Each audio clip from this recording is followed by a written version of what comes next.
Welcome back. It's time to chat some North Dakota high school sports. The North Dakota High School State Hockey Tournament begins tomorrow. But before we preview that, Jody, let's chat about some big-time basketball games that took place last night. The undefeated and top-ranked Bismarck Century girls went through round 2 against second-place St. Mary's, and the Saints were able to pull off the upset. They did, and also proved to everyone else that this Patriots team is beatable. But keep in mind, Century had already had the top seed locked up in the WDA. Let's look at the highlights from last night. The band was rocking the place. St. Mary's trailed Century 30-23 at the half, but the Saints go on a 9-2 run to start the second half. Marion Senfner's layup ties it at 32-all. Century's 6'4 standout Lauren Ware fouled out in this game, but her teammates kept fighting. Chloe Markovich lays it in. That actually trimmed St. Mary's lead to 1. Caitlin Warner scored all 6 of her points in the second half, and this clutch bucket gives the home team a 39-36 lead with 2:10 left. The Saints hold on from there. In a 1-point game, Century had a shot at the buzzer, but missed. St. Mary's deals Century its first and only loss of the regular season, 39-38. It's got to be, huge for these girls' confidence because, whenever you beat a Century, that's you've done something good. So, we just went up to Minot the other day and played a tough one up there as well. So, all these experiences that we're getting are good experiences, and obviously this one here is a really good one for us.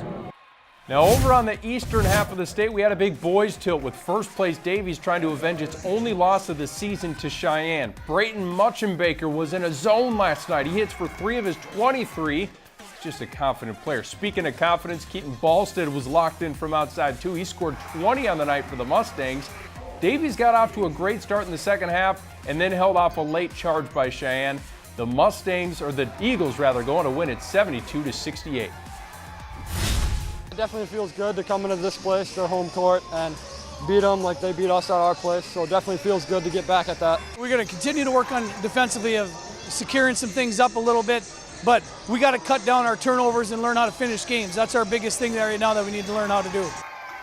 Now from one big showdown to another, because West Fargo invades the Davies Gym tomorrow night for the regular season finale. The Packers had a massive win last Friday over rival Cheyenne, one in which Joe Pistorius got the gym rocking a little bit with this dunk. Davies took it to West Fargo on the Packers home court back in mid-January, and the boys in green haven't forgotten.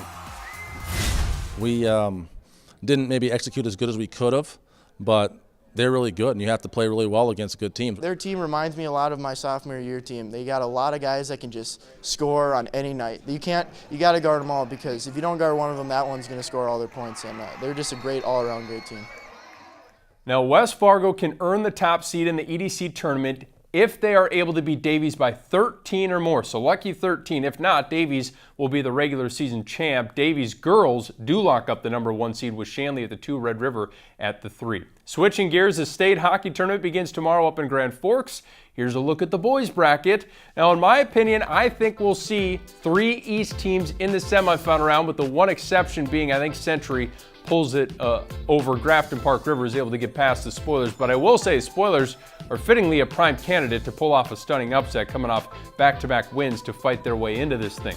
I really like Central to make a deep run, though. They have the championship pedigree, having won the title last year. They have an experienced goalie. Caleb Johnson backstopped them to that state title a year ago. I know that their roster looks a lot different than it did last year, but this program is a machine, and it can really win in so many ways.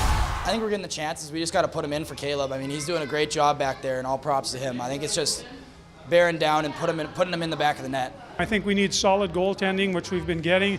I think we need, to be able to put the puck in the net a little bit. Sometimes we've been snake bit around the net. If we can put those 2 things together and continue to play like we have, our chances should be as good as anyone.